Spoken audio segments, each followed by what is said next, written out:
I wanted to speak today on some initial reservations I had on coaching and the experience I had working with Brian Wang. And lastly, why I'm so grateful that I made the decision to move forward with receiving coaching from him. About a year into starting our company, immi, I noticed small moments that I tried to ignore or rationalize as being a consequence of the startup journey. I'd experienced high amounts of anxiety in short bursts, severe imposter syndrome, and regularly sleepless nights where my mind would be racing and just thinking about all of the unknowns that lie ahead. A founder friend of mine had been receiving coaching from Brian for several months, and during a catch up coffee with him, he recommended that I try coaching for myself. And I will admit I was pretty skeptical at first because I've received coaching in a previous career, and I've often found that coaching had diminishing returns for me over time. I was also nervous about the fact that immi was a pre revenue and pre launch company. And so I couldn't imagine spending on a cost like before knowing if we'd ever make a single dollar. And despite my reservations, I'd heard from multiple people, though, that coaching should be thought of as an investment and not a cost.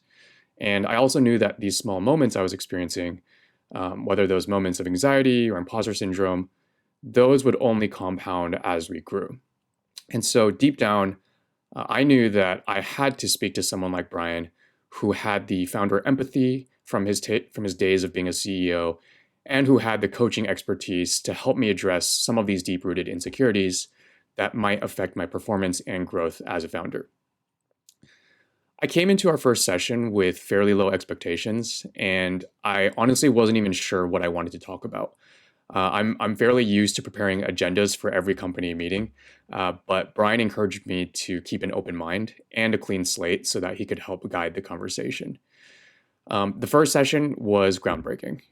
Brian is an excellent listener, and I'm always impressed with how he's able to guide the conversation.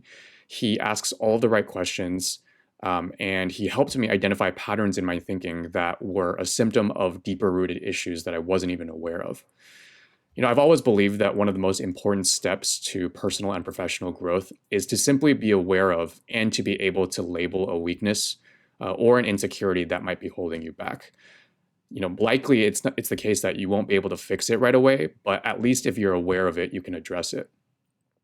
And over the subsequent months of receiving coaching from Brian, he really helped me label many of these issues, and he worked with me to create habits and practices that were tailored specifically to me, that I could build into my daily routines. And over these months, I found myself becoming a significantly more capable leader in the workplace, which allowed me to perform at an even higher level. And these effects compounded because I found that those improved behaviors and mindsets transferred into my personal life as well. I'm incredibly grateful that I took that first step towards working with Brian, and I've gladly sent him dozens of client referrals since then because I've just been so happy with our work together. I could not recommend a better coach than Brian, and I'd gladly speak with anyone who might have any reservations about moving forward. So, Brian, thank you so much for being such an amazing coach, and most importantly, thank you for believing in me when I didn't believe in myself and for helping to hold me to a higher standard so that I can grow as a leader and as an individual.